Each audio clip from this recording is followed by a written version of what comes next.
Well, hello there. It is great to see you again, and welcome back to the latest installment of MSP Success Spotlight. I'm your host and moderator, Ryan Ruff. It is good to be back with you guys today. And this here is the show where we feature extraordinary managed service providers that are going above and beyond in the world of cybersecurity, IT solutions.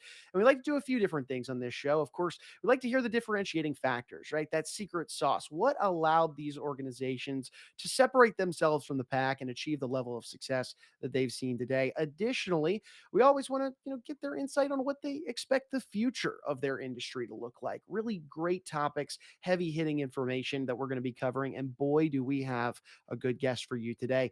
Today, we're going to be joined by Troy McCollum of Layer 9 IT, Layer 9 IT, based out of the Hampton Roads area, Hampton Roads, that is in Virginia and North Carolina. And before we bring Troy out, I want to mention Troy also a lot of great work up and coming and things that he's been featured on and has been succeeding with of late. Troy co-authoring an upcoming best-selling book that we'll need to be on the lookout for. He was named part of the MSP 501, and additionally, Troy and Layer 9 IT named one of Virginia's best places to work. Really exciting stuff, and we'll be unpacking all of that in just a moment. So let's go ahead and bring Troy out and get right into it. Troy, it's good to see you today. How you doing, sir? Doing well, Ryan. How are you? I'm good. I'm good. Can't complain. I appreciate you carving some time out of your busy day to be with us. And Troy, I think a good place to always start here on the show is, man, so many people find their way into the MSP space, right? The IT solution, cybersecurity world, if you will, Right. in one way or another. Most people just wiggle down an interesting path, to say the least. I'd love to hear how is it that you found your way into this world and really carved out a nice little piece of it for yourself. Yeah. So, funny story. Used to work with my parents. So they had like a mom and pop computer shop. So really Mhm. was doing the let me build a computer or fix somebody's iTunes. So really at the age of 15, that kind of kicked off and started, and kind of always had a love for it, loved tinkering and doing things. Always working with my hands. So started there, and then it slowly developed into we're doing some business stuff, but different direction with the family business. I wanted to go after more businesses and more professional services, and after many family conversations in the family business, after a few discussions, I was told if you think it's ain't easy, why don't you go get your own, go start your own thing. So I did. It's been 20 years now. So Wow. kind of that's really how I got started. My dad said, "Hey, if you think you can do it, go ahead," and that's what happened. So great relationship with Awesome. him, no problems there. Mhm. Just need a little kick in the butt, I think, that to get me going. Don't we all? No, it's such a cool get up and go mentality. I love that. Troy, bring us up to speed on the niche that you guys serve. Who is it that you guys work with over at Layer 9 and kind of give us an overview on the types of services and things you do. Sure. Yeah, over the years, Ryan, we worked for a number of different types of clients. Mhm. Nothing necessarily bad. We've really gone deeper and dove into understanding what technology can do for a couple of verticals, and really, legal and law firms is really our specialty. We've dove Mhm. in and understanding workflow and what we can do to help them. Also, in the like CPA firms and large accounting practices. So the difference is, those are both similar in the fact that they're professional services. Their clientels a lot of times kind of run in the same circles as well. But what Mhm. we've noticed that we can do, we can get deeper instead of trying to get wider in service for everybody of all types. That's really been our verticals that we're going after, but we really can have a good and large business impact for them, for their experience, for their end users, and taking care of that. So that's really been our focus. Love that. Love that. And I understand you guys specifically, you're very security centric, right? Tell me about kind of your mentality and the work that you guys do with those clients you just mentioned. Sure, yeah. So you get to a law firm. The whole reason I started the business, getting into it in protecting people's life's work. Like that's what it is for me, and Mhm. that's really in our care for our clients has made it easy for us for that to transcribe over to our clients and who their clients are and their customers and what it does for them. So in the security field, we're always looking at it through security eyes. I put my nerd hat on. I'm a certified ethical hacker, and the reason I did that, I wanted to understand what people were doing to get inside the networks to make sure that we were doing everything possible to protect from tools, attacks, things of that nature. We've got some other people on staff that are the same, but really bridging that gap and helping educate the end users and get them to understand what the real risks are, but not making it a roadblock. That's where Mhm. people get frustrated with security. in cyber, when you're talking about it, and giving them solutions that are easy to swallow. You can chunk it off, and really the educational piece for, you go to financial advisors or CPA firms, they now fall under like FTC compliance. They just changed the Right. rules. So January that rolls out, helping Yeah. them understand it's a journey. It's nothing you can just install one piece of software, hit a button, and you're done. Hmm. I got a policy in place now that says we're going to do it. Helping them walk through that journey and giving them peace of mind that it's being done the right way and being able to show that. Yeah, Troy, it's tough to find the phrases rather, peace of mind and security close by in some Right. instances like these. But no, I am glad that you guys, put that at kind of the forefront of concern, and which is a beautiful segue into my next question. So thank you for doing that. Next question is really, we love to talk about these differentiating factors, right? We have a lot of MSPs come on this show talking about their organizations and how they have really achieved the level of success that they have because of something. What is that something for Layer 9? How do you guys feel that you've really made a difference and provide an exceptional level of service? Sure. Yeah, I think it's been our team. Our Hmm. team that we've built it with is a number of people that we trust here.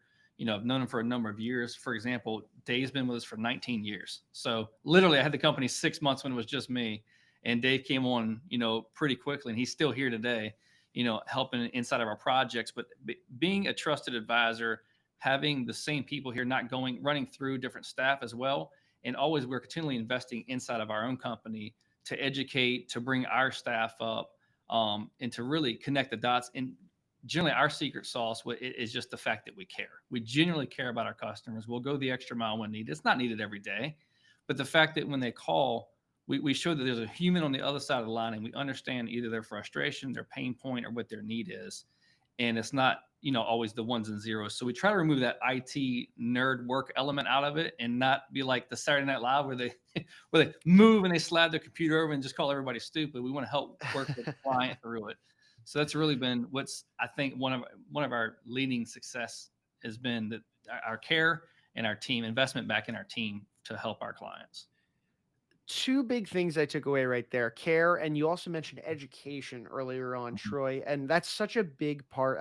We talk about this a lot on this show, and that is this idea of employees, right? They can be the greatest asset to an organization, but they can also be the greatest liability in a way when it comes to when you're looking at it through a cybersecurity lens, if you Right. will. So, I'm always curious. Talk to me about that education process. What's that like for you guys working with your clients, educating them on different things? Those compliances that you just mentioned, or for financial advisors. Talk us through that education process and why it's so important and ingrained really in what you guys do.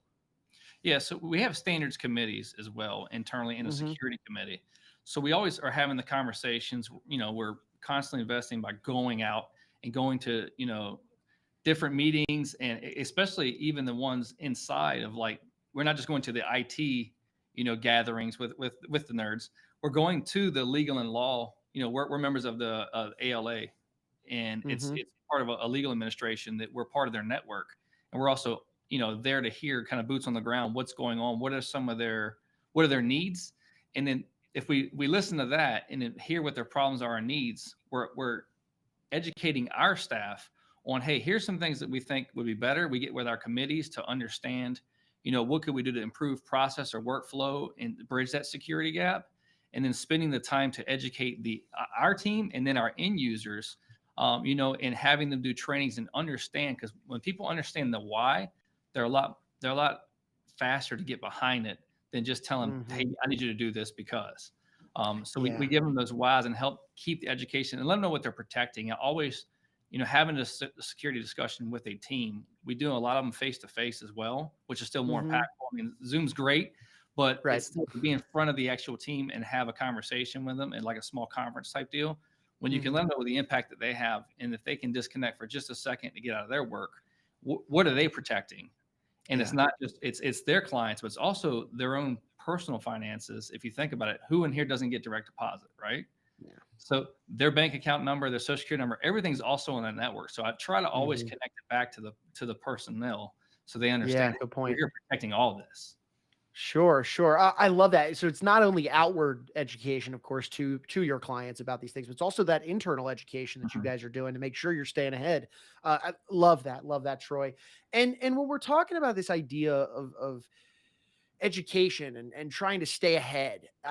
What is the future of cybersecurity look like in your eyes? I'm gonna, we'll talk about compliance in a minute. Maybe that is where you take this, but what is the future of all this look like? I mean, gosh, we've had so many advances and technological, innovations, and so much has happened just in the last year, let alone the last 10 years. Right. So what's your view on the future of this cybersecurity IT solutions world and the role Layer 9 might be playing within it?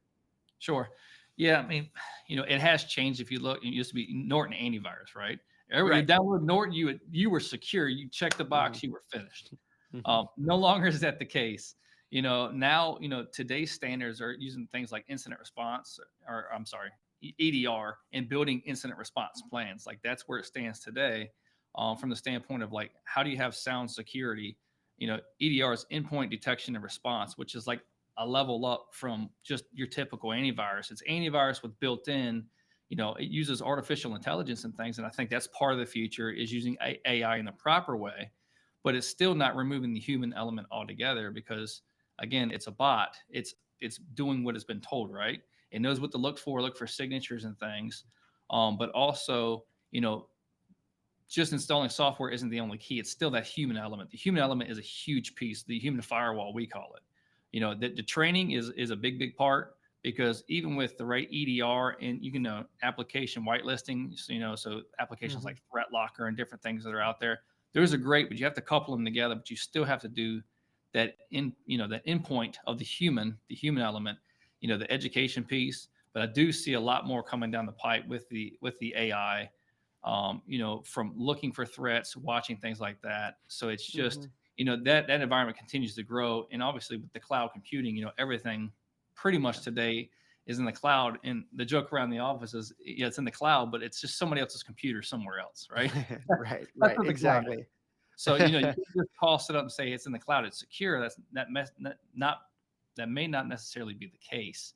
You Mhm. also have to make sure that you have the right plans in place, like your incident response.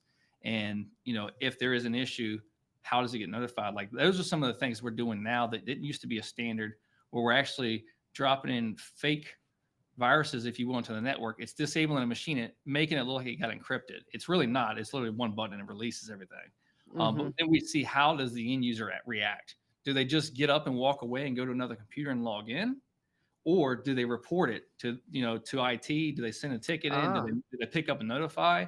Or interesting. to kick that IRP off, that incident response plan, or they just like, I mean, it's lunchtime. I'm gonna go to lunch and leave it run, and it'll Right. probably fix itself. And then as that time ticks through, it gets worse. So that's now, getting that human element more involved, and really, management knows we're doing it, but the end Mhm. users, we don't tell them. At the end, we'll tell them, hey, it was just a virus or just a glitch. Depends on what they want us to say. Or hey, we ran you through a test. You passed or failed. Here's what you need to do. So Mm. it's getting more sophisticated. So we have to get more sophisticated in our testing and training as well. Oh, I love that. I love that. Man, while there's the automated AI side of it, there's also that human testing and training. I love that, Troy. Really good stuff. Folks, Troy McCollum of Layer 9 IT, we've got on the show today. Troy, as we're kind of bringing the conversation to a head here, I think it's always helpful for our audience out there to hear a story or an example of like the kind of work that you do for your clients. Do you have any sort of example or story that comes to mind? And maybe it's even recent, happened last week, even of just a story that might illustrate that level of service that Layer 9 provides, and maybe it was putting out a fire, maybe it was setting up a client for success initially. Anything that comes to mind? Sure. I mean, I've got a few of them, but I'm sure. one of the most recent ones. Today we're literally onboarding a new customer today. We have Mhm. two people who are there, so it's a large CPA firm. They have two main, well, they have one main office and they have a satellite office, but then they have about 15, 16 remote users, I think it is. And it's a person. So we're based out of Virginia. So they're located in New York. And today I got an email from the new operations manager, and she tagged us in with their old IT company with a support ticket. And it's a recurring theme that this person had. It's their that works in New York, And the problem was really, she said, hey, this person quit because she was so frustrated with her IT. She works Monday through Wednesday, so she's part-time, but she's a really good asset. She's a seasoned CPA. She's just really helping us with some larger cases and knocking things out of the park for us. But she's so frustrated with IT, she quit. She turned her notice in. So the office manager called and talked her off the ledge and said, hey, we've hired a new IT company. And she literally just put me on the email. So today I called the COO and said, hey, can I reach out to her? I know we're new. We know nothing. Literally, our guy has been there for like an hour and 40 minutes. Lucas and David Baines, they were both on site. And one's doing inventory control and the other one's documenting passwords and how things sit and looking at workflows. So we just started. So I called the end user in New York and said, hey, don't shoot the messenger. We're new, but this is what you can expect for your experience. And she went through and kind of told me what it was. I just had a 3-minute phone call with her, but at the end of the call, she said, hey, thanks so much for letting us know what to expect, what I should expect in this, and that you have a resolution with a time on it. That's really what's been frustrating with the current IT, that they didn't give me a timeline. They would just temporarily fix this issue. And it's a Microsoft Teams issue where the microphone and the camera stopped working. It's a stupid problem, but it's a frustrating problem when you're trying to continue to do Zooms calls or Teams calls. Of course. And communicate, especially when you're a remote employee. So that's, so peace of mind. We've actually, talked to Lucas. He's already got our set up. They have a new laptop for it. It's set up, it's tested, and it's shipping out overnight tonight. So that's today's message.